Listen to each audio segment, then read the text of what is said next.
in this book that I was reading, he scoped out prior where he needed to lead the sheep. It wasn't by accident. It wasn't by happenstance. It was, well, we're going to go west today and see what we bump into. No, he had already scouted it out days and months in advance, had already laid down any nutrients in the ground to make sure, nowadays it's big old salt blocks or whatever, but he had already made sure the nutrients were laid out. Why? So the green pastures were there when it was time for the sheep to be there. Prepared to make sure. And if I look at what God does for us, he prepares every bit of our journey. Somewhere along the way, he has already prepared where he plans us to go. Leads us beside the still waters. Sheep are finicky. They don't like, okay, who giggled? Because I like the giggle. Sheep are finicky. They don't like rushing water. They won't stop to it. It has to be still. He has to scope out to make sure there's just the perfect place for that water. So it's not too busy, but it can't be stagnant. Knowing that it's still, but it's still good, fresh, running water. Verse 3, he restoreth my soul. I look back at things in my life and what things I've gone through, and think about even some of y'all in this room, knowing your histories and your past, and I can see where God has restored aspects of your life that the only person to get credit for is God.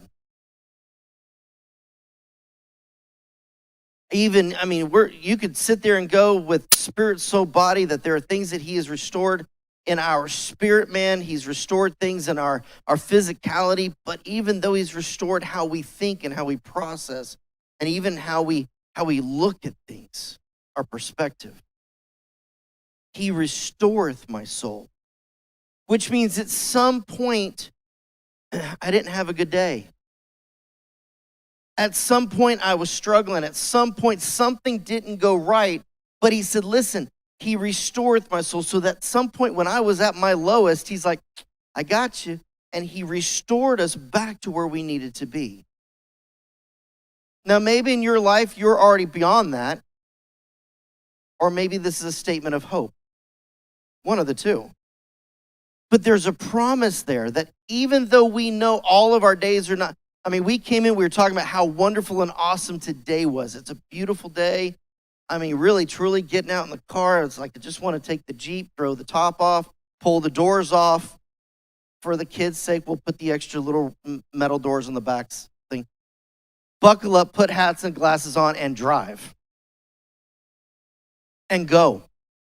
If you got a motorcycle, today's the day. You kind of throw everything on. It's like, nah, we're cruising.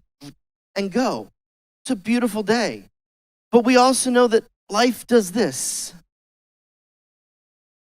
If I were to tell you that all of our days are going to be perfect right up here, that's not how reality works.